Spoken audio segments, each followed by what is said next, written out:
ya'dilul əməl fi səmaninə şəhra. O günün bir əməli 80 ayın əməlinə bərabərdir. 80 ay. Qədirxum günü inşallah əleyhissalam bir mədh edərək bir şeir yazın. Elə bir süfrə açıb 124 peyğəmbərin hamısı orada əyləşib. Kim o günü oruç tutsa, elə bir bütün ömrünü oruç tutmusan. Allah nəslimizdə əli düşməni qərar verməsin. O gün əməllərindən biri oruç tutmaqdır. Oruç tutmaq. Hədis İmam Sadiqdəndir. Kim o günü oruç tutsa, bərabərdir nəyə? Elə bir bütün ömrünü oruç tutmusan. Bütün ömrünü oruç tutmusan və yaşamısan və oruç tutmusan. 70 il yaşayacaqsa 70 il oruç tutmusan. O bir günə həmən o 70 illəri verərlər. Bu bir məsələ. Buyurur ki, So'mə yevmi qədiri xummin kəffarətu sittinə sənə.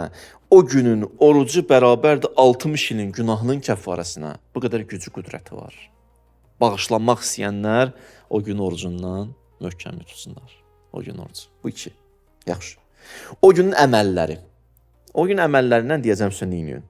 Amma savabını sizə deyirəm. Əgər bir insan o günü bir iş görə İmam Sadiq əleyhissalamdır. Nandı hədis. İnnəl əmələ fi yevmi qədir. Fi yevmil qədir. Buyurur ki, ya'dilul əməl fi səmaninə şəhra. O günün bir əməli 80 ayın əməlinə bərabərdir. 80 ay. Bu bir məsələ. Yaxşı. Bu da bir. Orucun dedim, əməlin dedim, ən gözəl bayramdır, onu da dedim sizə. O günün əməllərindən biri nədir? İt'am eləməkdir, yedirtməkdir. Süfrə açasan, qonaqlıq verəsiz. Hədisdə var, mən ətəmə mu'minən. Kim bir nəfər bir süfrə aça, bir yığa, Allah dostlarım bir yerə. Əleyhissalam sevdalılarını bir yerə, əhl-i beyt sevərləri, iman əhlini bir yerə. Kəmən ətəmə cəmi'əl ənbiya və siddiqin. Elə bir süfrə açıb 124 peyğəmbərin hamısı orada əyləşib. Əgər kim sizə 124 peyğəmbəri qonaq eləsin, bismillah. Buyurun, o gün Qədirxum bir süfrə aça bilərsiniz. Süfrələr açın. Niyə bunu tapşırıblar? Xüsusi bayram abu-havası yanansın. Cəmaat o günü bayram kimi hiss eləsin. Və mən İmam Rızanın da sözünü deyirəm sizə. İmam Rıza özü o tuzda olanda bayram kimi keçirirdi. İnsanlara hədiyyə verirdi. Hədiyyə verir, bilirsiniz, hədiyyələr də verin.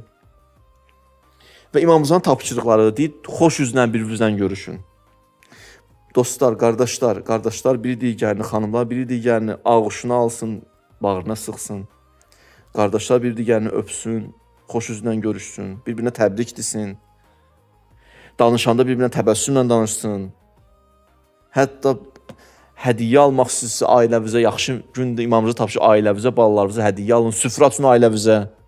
Ailəvizlə oturun. Hətta şairlərə deyir, şeir yazın, əleyhissalam mədh eləyin. Şairlər eşitsin məni. Qədirxum günü inşallah əleyhissalam bir mədh edərək bir şeir yazın. Və o günün əməlləri də bu qədər inşallah. Mən də dua eləyin. Mən də sizə dua eləyirəm da mən bugün o nəfsin tuğyanını saxladım ki, biraz Əmirül-Möminindən danışım ki, bir neçə gün bu yayılsın ki, dostlardan xahiş edirəm bu mövzuları yayın ki, qoy eşitsinlər və bayram bir abu-havası yaransın Qədirxumda, Qədirxum günündə. Allah bizi Həzrəti Əmirül-Möminindən ayrı salmasın inşallah. Allah nəslimizdə əli düşməni qərar verməsin. Allah nəslimizdə əli düşmənləri sevənləri qərar verməsin inşallah. Allahümmə inna nəsəlük və nəd'uk bismikəl əzizəl əzəm əl-əcəllil əkrəm bil-Hüseyni ya Allah. İlahi, ilk duamız İmam Zaman əleyhissalamın zuhurunu təcil elə. Allah bağışlamamış bizi bu dünyadan aparma. İmanla yaşayıb, imanla bu dünyadan köçməyi bizə nəsib elə. İlahi, öndə məhərrəmlik günləri gəlir. O günləri yaşamaq tövfiqin bizlərə nəsib elə. Allah bağışlamamış bu dünyadan bizi aparma. Xəstələrimizə tezindən şifayı acil inayət elə. Övladı olmayanlara övlad nəsib elə. Subaylarımıza gözəl ailə nəsib elə. Ailə müşkül olanların müşküllərini tezindən həll elə. Borcu olanların borclarını verməkdə onlara yardımcı ol. Evsiz qardaşlarımıza ev nəsib elə. İşsiz qardaşlarımıza iş nəsib elə. İlahi, şəhidlərimizi Kərbəla şəhidlərinə məhşur elə, onların yaxınları, ailələri. övladları qəlblərinə huzur və aramlıq nazil elə. Peyğəmbər və əhl-beytinə salavat zikirlər.